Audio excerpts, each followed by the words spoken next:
Well, it's an interesting rainy season, I'll tell you. That is the third time this year that little cactus has bloomed. They're pretty awesome little fuckers, you know that? Don't you think? I do. I mean, I wish I'd been out here earlier when the sun was out. Hey, there goes my buddy. Buddy owns a dispensary. There's the old cacti. Yeah. So, today's agenda is thunderstorm watching. Really isn't that much to do around here. But that's a whole nother thing. I got about an inch and a half of rain last night, so that kind of flooded everything. But you see, everything starts turning green and blooming. Now, the one thing I find really weird is, that's like the only flower in the whole fucking desert right now, except for maybe another cactus like that, but there aren't any bees around it. And that's really unusual. Also, I'm out here and there are no flies. There haven't been any flies all summer. It's just it's very odd. Very odd weather we're having. So,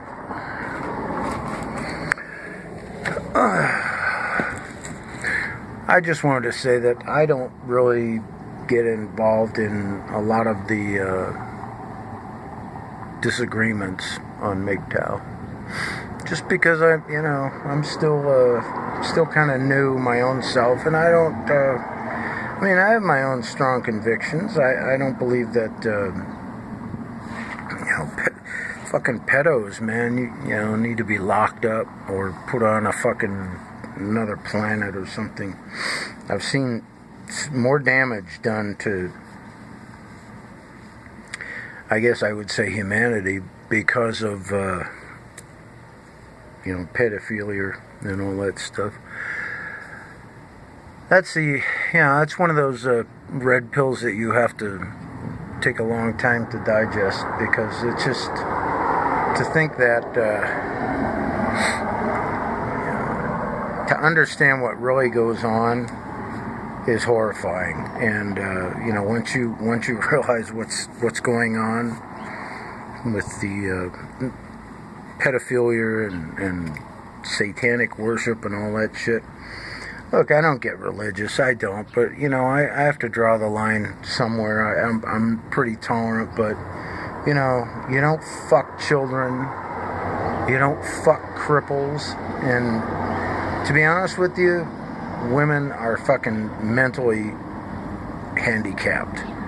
So it's almost like, you put another notch on your bedpost. Yeah, you're fucking like, this woman that you just fucked is like, 3 steps above Down syndrome. Holy fuck. Seriously, the way women are today, Jesus Christ. I can't stand being around any of them. And that's just... I went 56 years, living around women, and that's a second police car that went by.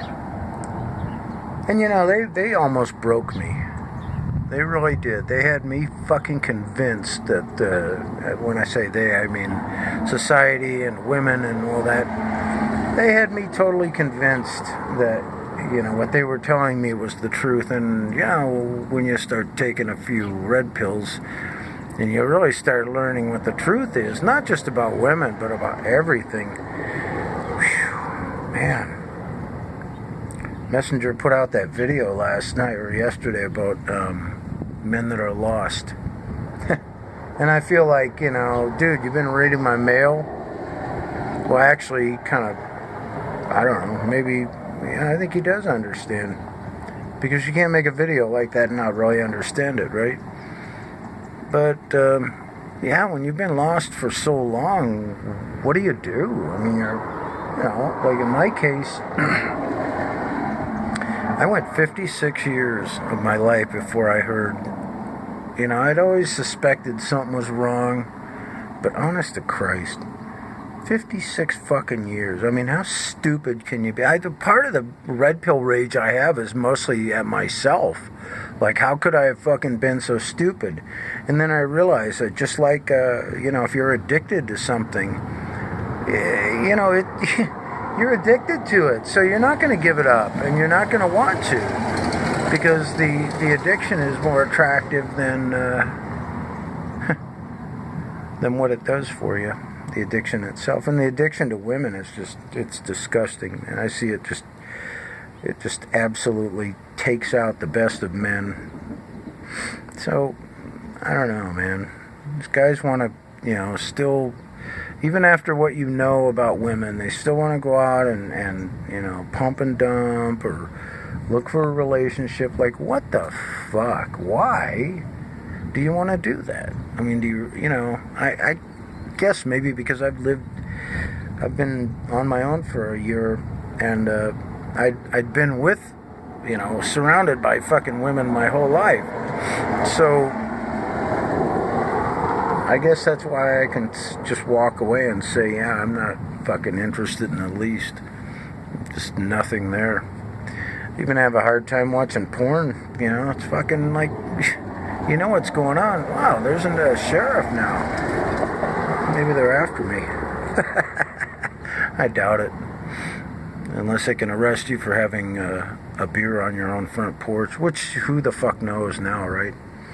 Anyway, today we've got the spectacular thunderstorm, which is going to drop more rain than my roof can handle again. I'm going to end up getting more leaks. Got to get some material to fix my roof. Yeah, this is a very odd year. If you look down on the ground underneath that cactus, you can see that's the amount of fruit that it put out this year. And of course the birds eat the inside of it out, and then they shit the seeds all over the place. And, eventually we'll get another one of those big fucking things. It takes 250 years to grow one of those. Anyway, very unusual year. It put out, I've never seen it put out so many flowers and fruit, and, for fucking cactus, right? Yeah, I've never seen that. I've lived there 25 years. That's not, forever, but 25 years, right? And it's never done that. It's only had like maybe 7 or 8 blooms on the whole fucking thing. That's like 100 and, I don't know, one branch had 30 fucking fruits on it. So I'm looking at this storm. This is pretty typical for this time of the year. I won't say that having a thunderstorm's unusual. It's just the severity of them, the amount of rain that they're dropping, and it's every day. Now that's unusual. So hopefully we'll get to see some green going on out there. This is some kind of a little cactus garden. I've got all these little cactuses. Got some barrels out there and shit. I don't know. I might put a bird fountain in there, and because I got the apartment house right there. See, you got that little bird apartment house. You gotta take care of your tenants, make sure the plumbing works. Go in there after they flush a fucking feminine napkin down the toilet and fix it. I don't have to do all that. That's why I like these tenants. They don't ask me for anything. Anyway, lads, trying to get unlost today. You make your day the best you can, all right?